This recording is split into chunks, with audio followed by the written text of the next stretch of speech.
Tous les fans de boxe vont sans doute se précipiter au Palais Saint-Sauveur de Lille samedi pour ce grand gala organisé par le Lille Boxing Club des Flandres, dont vous êtes le coach. Judy Sally, bonjour. Bonjour. À vos côtés, notre vice-champion olympique originaire de M, catégorie poids léger, Daoud Asso. Daoud Asso, passé pro il y a à peu près un an. Bonjour à vous aussi. Bonjour. Alors Judy Sally, ce gala de boxe, en fait, il avait lieu les années précédentes dans une autre salle. Cette fois-ci, la salle est plus grande. Est-ce que ça veut dire que le public, lui aussi, est plus nombreux à venir et à apprécier ces galas de boxe? Exactement.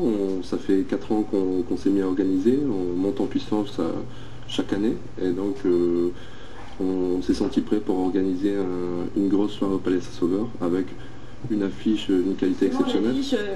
Donnez-nous un petit peu envie, les combats alors les plus... Il y aura surtout le premier combat pro de Daouda dans la région, ça va faire son premier combat pro après sa médaille olympique.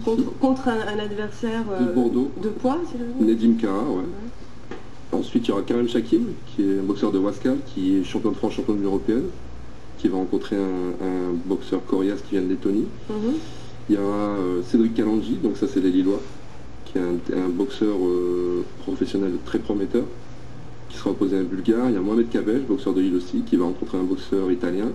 Et on aura Abdelhakim Dergam, qui va rencontrer un Espagnol, qui vient de Denain. Et le gala est parrainé quand même par Jean-Marc Mormec. Daoud Asso, vous êtes passé professionnel il y a à peu près un an. Vous êtes d'ailleurs entré dans l'écurie de Jean-Marc Mormec, organisateur de combat. Ça change quoi pour vous concrètement? Le système pro, en termes financiers, au niveau des combats aussi, qu'est-ce que ça change de devenir pro comme ça? Ça change, en fait, c'est un cap en plus à passer. Il y a la boxe éducative, la boxe amateur et la boxe pro, donc c'était dans la continuité logique de ma discipline. Maintenant, ça reste de la boxe avec des qualités différentes. Ouais, je m'observe aussi, je suis beau.